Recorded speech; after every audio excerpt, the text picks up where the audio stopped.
Welcome to KMB classes. Due as well, BA Honors Pol Science Second Year Students.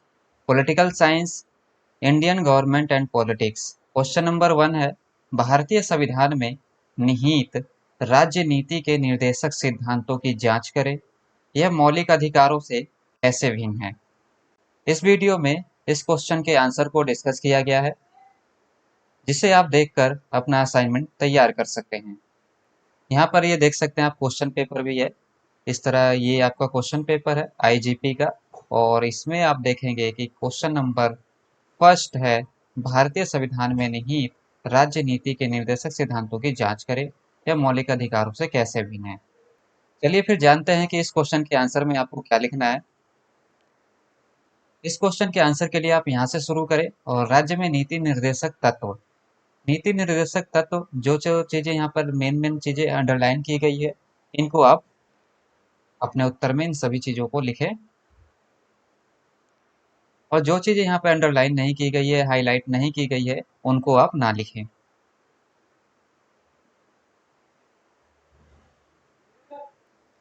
यहाँ आप बताएं कि नीति निर्देशक तत्वों का सबसे पहला उद्देश्य क्या है। समाजवादी आर्थिक विचारों से प्रभावित था, और इस तरह से दूसरा उद्देश्य और तीसरा उद्देश्य।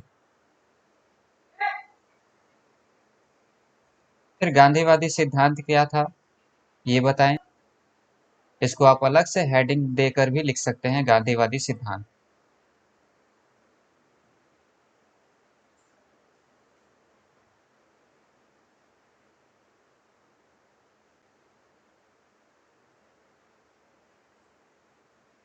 जो चीजें हाईलाइट की गई है उन्हीं चीजों को लिखें, एक्स्ट्रा चीजें ना लिखें।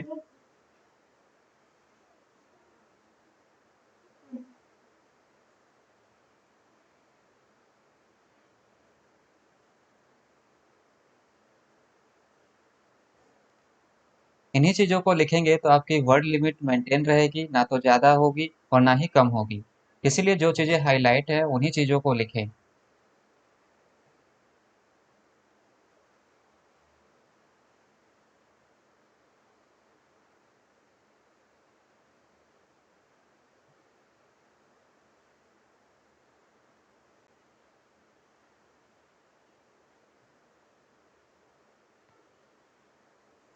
यहाँ पर उदारवादी सिद्धांत बताए, इसकी अलग हेडिंग दे दें, और उदारवादी सिद्धांत के अंतर्गत ये सारी चीजें लिखें।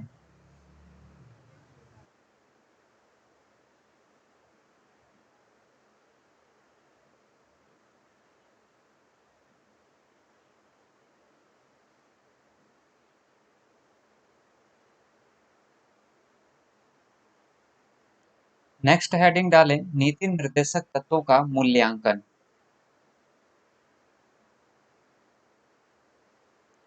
और हेडिंग डालकर आप ये नीचे की सारी चीजें लिखें।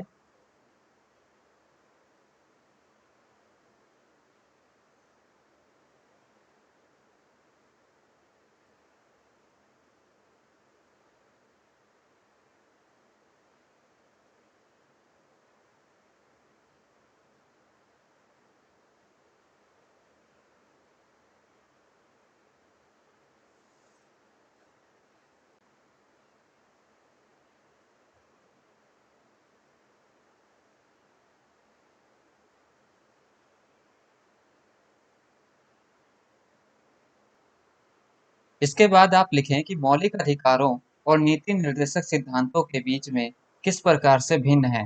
तो क्वेश्चन भी पूछा गया है कि मौलिक अधिकार जो है वो नीति निर्देशक सिद्धांतों से कैसे भिन्न है। तो आप ये बताएं, मौलिक अधिकार इस तरह से यहाँ पर, और नीति निर्देशक सिद्धांत, और दोनों के बीच जो भिन्नताएं हैं वो इसी तरह से कॉलम में आप बता सकते हैं।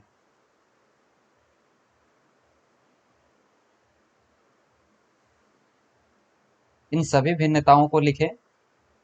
इसको अंतर भी कह सकते हैं, दोनों में क्या अंतर है, दोनों में क्या भिन्नता है।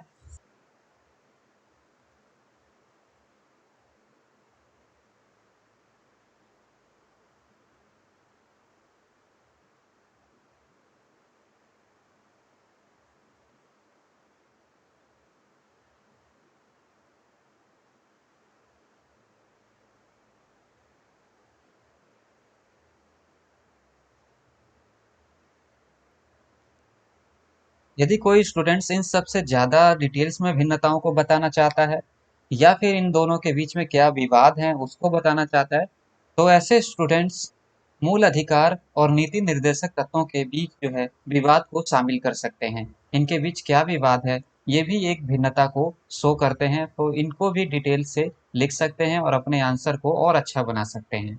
और जो लोग नहीं लिखना चाहते वो वहीं तक लिख दें, उनका आंसर कंप्लीट है। यहाँ इनको भी आप शामिल करते हैं तो आपका आंसर जो है बहुत ज़्यादा अच्छा हो जाएगा और इससे और अच्छे मार्क्स मिलने के चांस होंगे।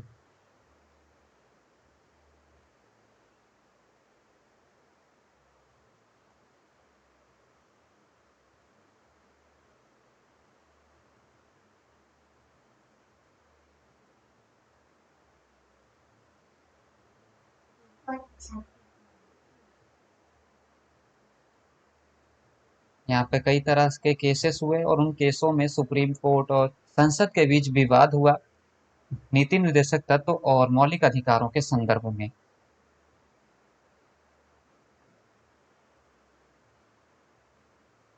और इन सभी केसों में अलग-अलग केसों में बताया गया कि किस तरह से मौलिक अधिकार जो है नीति निर्देशक सिद्धांतों से ऊपर है, तो किसी केस में बोला गया नीति निर्देशक तत्व है वो मौलिक अधिकारों से ऊपर है।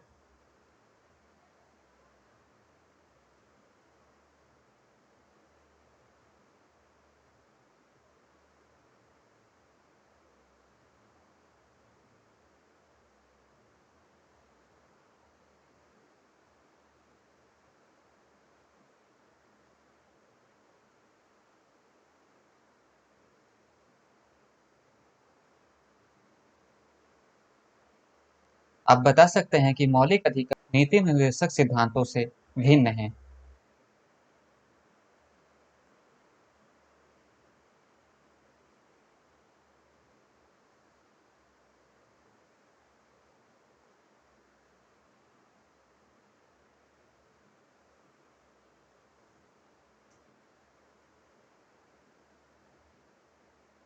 इस तरह से आपका इस क्वेश्चन का आंसर यहाँ पर कंप्लीट हो जाता है।